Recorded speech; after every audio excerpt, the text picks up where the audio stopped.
Hello दोस्तों, मैं प्रवीण कुमार आपको अपने यूट्यूब चैनल पे स्वागत करता हूं। चलिए आज हम लोग भारत की नदियों के बारे में बात करते हैं। भारत की नदियों को आसानी से समझने के लिए इसे दो भागों में बांटा गया है, एक हिमालयन नदियां और एक प्रायद्वीपीय नदियां। हिमालय से निकलने वाली नदियों को हिमालयन नदियां तथा दक्षिण भारत या प्रायद्वीपीय भारत से जो नदियां बहती है उसे प्रायद्वीपीय नदियां के नाम से जानते हैं। हिमालयन नदियों को तीन भागों में बांटा गया है। पहला सिंधु नदी तंत्र, दूसरा गंगा नदी तंत्र और तीसरा ब्रह्मपुत्र नदी तंत्र। सबसे पहले सिंधु नदी तंत्र के बारे में बात करते हैं। तो यहाँ पे है तिब्बत तिब्बत के पास में है मानसरोवर झील।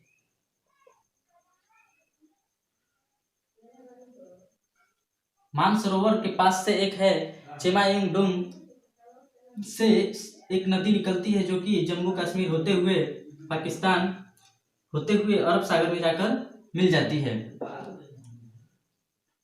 जिसका नाम सिंधु नदी है।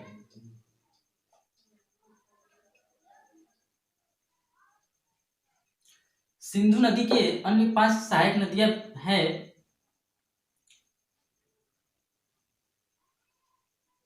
यहाँ पे है चिनाब, ये चिनाब में आती है। यहाँ पे झेलम,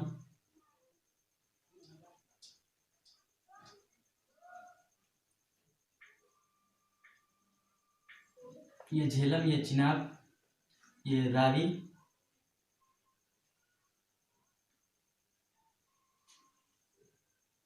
सतलज,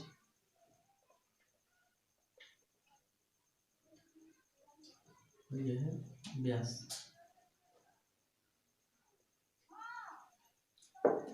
यानी कुल सिंधु नदी, झेलम नदी, चिनाब नदी, रावी नदी, ब्यास नदी और सतलज नदी। इनसे एक महत्वपूर्ण क्वेश्चन आता है जो कि इन नदियों से संबंधित है। सन 1960 में भारत और पाकिस्तान के बीच इन नदियों से संबंधित एक समझौता हुआ, जिसे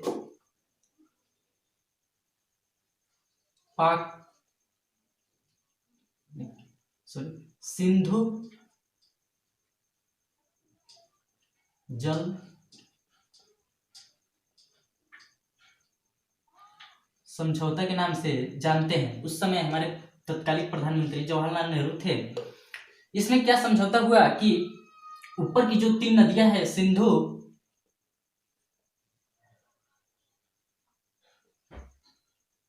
झेलम और चिनाब, उसका 80% भाग पाकिस्तान और 20% पानी को इंडिया यूज करेगा। और नीचे की जो 3 नदियां हैं, रावी, ब्यास और सतलज, इसका 80% भाग इंडिया और 20% जल को पाकिस्तान यूज करेगा। अब बात करते हैं कि थोड़ा इससे अन्य बहुविकल्पी क्वेश्चन जो आते हैं एग्जाम में वो क्या क्या है। जैसे जम्मू कश्मीर की जो राजधानी है श्रीनगर, वो किस नदी के किनारे बसा हुआ है? तो वो झेलम नदी के किनारे जम्मू कश्मीर बसा हुआ है। और जम्मू की बात करें कि जम्मू किस नदी के किनारे बसा है, तो वो है चिनाब नदी के किनारे। देख लेह जो है सिंधु नदी के दाएं तट पर है। यहाँ पे लेह में हम लोग जानते हैं कि वहां सबसे कम वर्षा होती है। यदि पाकिस्तान में सिंधु नदी की लंबाई सबसे ज्यादा है। यदि सिंधु नदी की टोटल लंबाई की बात करें तो इसका टोटल लंबाई 2880 किलोमीटर है। और पाकिस्तान में सर्वाधिक लंबाई इसकी है। पाकिस्तान में इस नदी को राष्ट्रीय नदी का दर्जा प्राप्त है। अब बात करते हैं सतलज नदी की। तो सतलज नदी पे एक बांध है जो कि जिसका नाम भाखड़ा नांगल बांध है।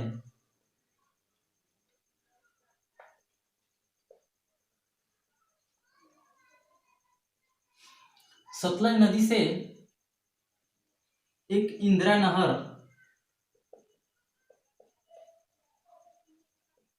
नहर निकाली गई है जो कि राजस्थान को पानी प्रदान करती है। यह नहर भारत की ही नहीं बल्कि विश्व की मानव निर्मित सबसे बड़ी नहर है। अब बात करते हैं गंगा नदी तंत्र की।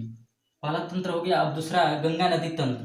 तो गंगा नदी उत्तराखंड से निकलती है, लेकिन गंगा नदी का नाम गंगा कब पड़ता है, आइए थोड़ा इसको समझ लेते हैं। गंगा नदी दो नदियों से मिलकर बनती है। जब ये दोनों नदियां देवप्रयाग एक जिला है उत्तराखंड का, में मिलती है, तब इसका नाम गंगा पड़ता है। ये कौन सी दो नदियां हैं, तो एक भागीरथी, दूसरा अलकनंदा।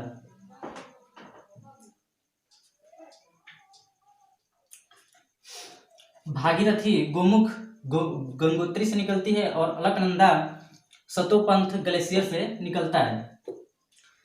जब गंगा यहाँ से उत्तराखंड से होते हुए कानपुर होते हुए इलाहाबाद, पटना, फिर थोड़ा सा झारखंड, उसके बाद पश्चिम बंगाल होते हुए बांग्लादेश आकर इसमें बंगाल की खाड़ी में गिर जाती है। गंगा के हरिद्वार से उत्तराखंड से एक और नदी निकलती है जो कि इलाहाबाद में आकर मिल जाती है। यह गंगा की सबसे बड़ी सहायक नदी है। यदि बात करें कि भारत की सबसे बड़ी सहायक नदी, तो यही यमुना नदी है, भारत के भी और गंगा की सहायक नदी है सबसे बड़ी। जब गंगा बांग्लादेश में आती है तो इसका नाम पद्मा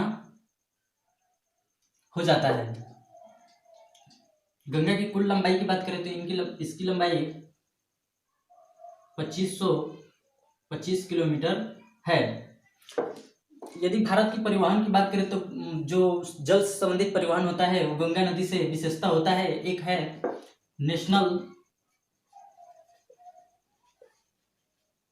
नेशनल वाटरवे फर्स्ट, जो कि प्रयागराज से लेकर हल्दिया तक है।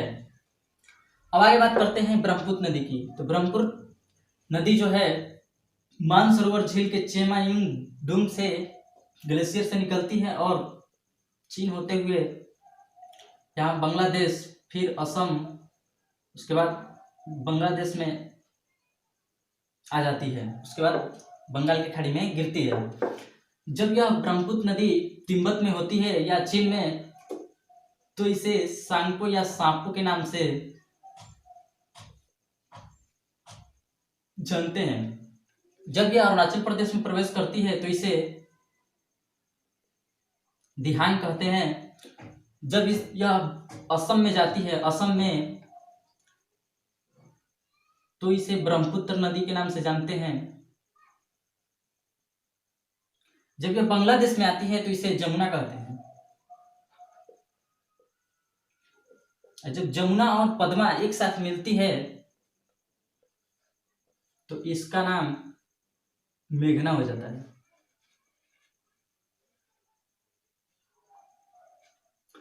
तो हम लोग देखे कि ब्रह्मपुत्र नदी का कितने नाम है। एक चीन या तिब्बत में इसे सांपो या सांगपो के नाम से जानते हैं, अरुणाचल प्रदेश में दिहान के नाम से, और ब्रह्मपुत्र में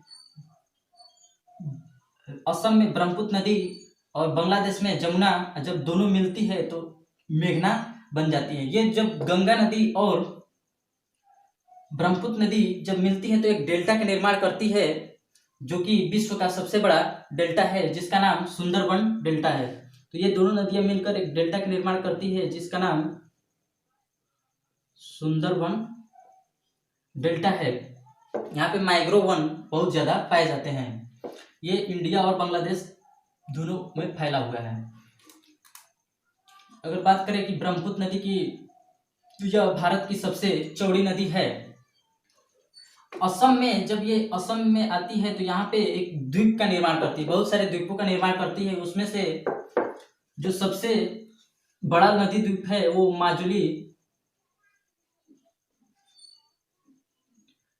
नदी द्वीप है, जो कि सबसे बड़ा, विश्व का सबसे बड़ा नदी द्वीप।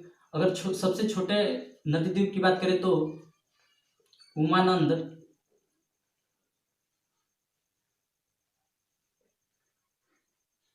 विश्व का सबसे छोटा नदी द्वीप उमानंद और विश्व का सबसे बड़ा नदी द्वीप, माजुली नदी द्वीप असम में है, और ब्रह्मपुत्र नदी पे। आगे चलते हैं,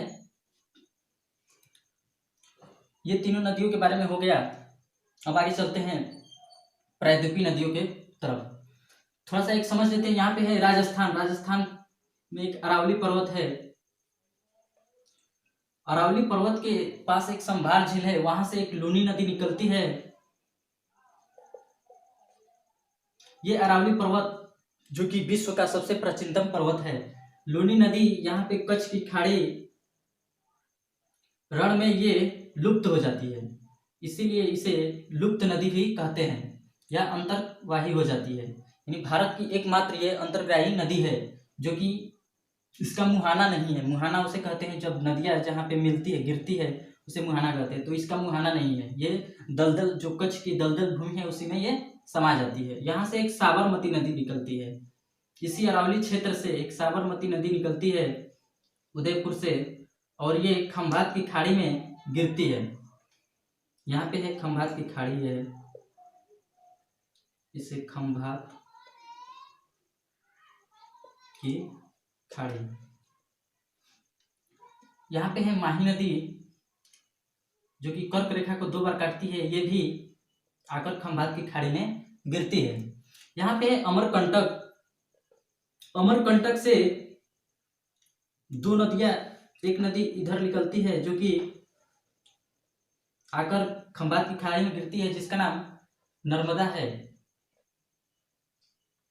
और एक नदी से होते हुए पटना में जाकर गंगा नदी से मिलती है, जिसे सोन नदी, दक्षिण की तरफ से मिलने वाली नदी है। नर्मदा के ठीक नीचे इसके समानांतर ही एक ताप्ती नदी है जो कि खंभात की खाड़ी अरब सागर में गिरती है। इन दोनों नदियों से कई बार क्वेश्चन बने हैं कि कौन सी ऐसी 2 नदियां हैं जो कि डेल्टा का निर्माण नहीं करती है। तो नर्मदा और ताप्ती जो है डेल्टा का निर्माण नहीं करती है। ये रिफ्ट नदी भी, इससे रिफ्ट नदी के नाम से भी जाना जाता है क्योंकि ये पहाड़ों के बीच से निकलती है। यहाँ है छत्तीसगढ़। छत्तीसगढ़ से रायपुर के पास से एक नदी निकलती है जो कि उड़ीसा होते हुए बंगाल की खाड़ी में गिरती है, जिसे महानदी कहते हैं। यहीं उड़ीसा में, जब यह उड़ीसा में जाती है तो वहां पे एक बांध है जो कि भारत का सबसे बड़ा बांध है, हीराकुंड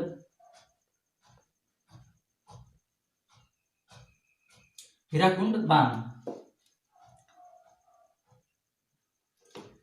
अब आगे बात करते हैं। तो यहाँ से एक महाराष्ट्र के नासिक से एक नदी निकलती है जिसका नाम गोदावरी। यह महाबलेश्वर पर्वत श्रेणी से निकलती है। यहाँ है नासिक। तो कई बार क्वेश्चन पूछा है कि नासिक शहर किस नदी के किनारे बसा है, तो ये गोदावरी। यदि पूछे कि सूरत किस नदी के किनारे बसा है, तो ताप्ती। तो यहाँ पे है सूरत, और गोदावरी नदी के तट पे नासिक। ये महाराष्ट्र होते हुए यहाँ पे बंगाल की खाड़ी में आकर गिर जाती है। गोदावरी नदी से कई क्वेश्चन बनते हैं, जैसे दक्षिण भारत की सबसे बड़ी नदी गोदावरी नदी है, और इसे वृद्ध गंगा के नाम से भी जाना जाता है। गोदावरी नदी को वृद्ध गंगा के नाम से भी जाना जाता है। यहाँ यदि बात करें कि खंभात की खाड़ी में गिरने वाले 4 नदियां हैं, कौन कौन सी है? ताप्ती, नर्मदा, और यह है मही नदी, और एक साबरमती। यह है साबरमती नदी,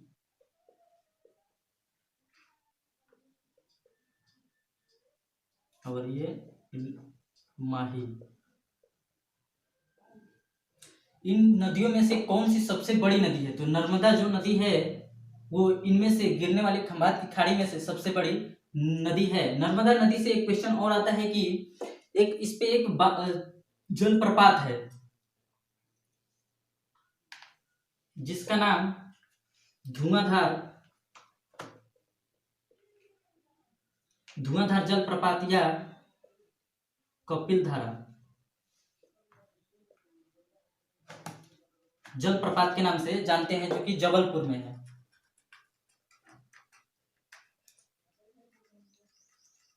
एमपी, मध्य प्रदेश में। यानी अगर पूछे कि धुआंधार जलप्रपात या कपिल धारा जलप्रपात किस राज्य में है, तो मध्य प्रदेश। किस नदी पे है, तो यह है नर्मदा नदी पे। यदि सरदार सरोवर डैम की बात करें तो वो भी नर्मदा नदी पे है, जो कि उसके समीप एक दुनिया का सबसे ऊंचा मूर्ति बनाया गया है, स्टैचू ऑफ यूनिटी, वो उसी के पास बनाया गया है। अगर बात करें आगे तो यहाँ पे है कृष्णा नदी, जो कि कर्नाटक से निकलकर यहाँ बंगाल की खाड़ी में गिर जाती है। कृष्णा नदी।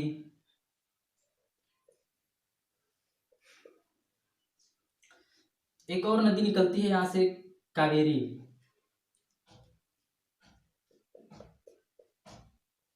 जो कि कर्नाटक तमिलनाडु होते हुए बंगाल की खाड़ी में गिरती है। कावेरी नदी से एक क्वेश्चन आता है कि कावेरी जल विवाद है। कावेरी जल विवाद किन दो राज्यों के बीच में है, तो कावेरी जो जल विवाद है एक कर्नाटक और तमिलनाडु, यानी कावेरी जल विवाद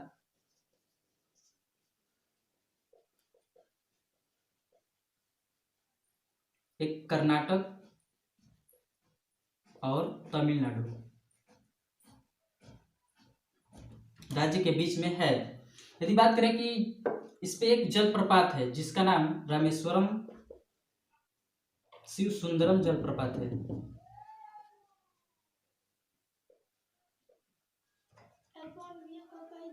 शिव सुंदरम जलप्रपात है। इससे भी क्वेश्चन कई बार आया है कि शिव सुंदरम जलप्रपात किस नदी पे है, तो कावेरी नदी पे है। अगर बात करें तो यहाँ पे है वैगनेयी नदी, तमिलनाडु राज्य में, जो कि सबसे दक्षिणतम मुख्य नदियों में से एक है। कई बार इसे क्वेश्चन आया है, वैगनेयी नदी।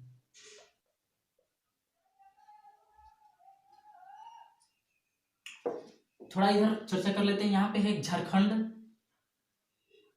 झारखंड में एक है छोटा नागपुर के पठार, जिसे हम भारत का रोर भी कहते हैं। तो यहाँ से 3 नदियां निकलती है। एक नदी निकलती है जो कि स्वर्ण नदी, झारखंड होते हुए पश्चिम बंगाल होते हुए बंगाल की खाड़ी में गिर जाती है। स्वर्ण नदी जो कि झारखंड की राजधानी रांची से निकलती है। एक दूसरी नदी की बात करें तो यहाँ से निकलती है ब्राह्मणी नदी, जो कि झारखंड उड़ीसा होते हुए बंगाल के खाड़ी में गिरती है, जिसे ब्राह्मणी नदी कहते हैं।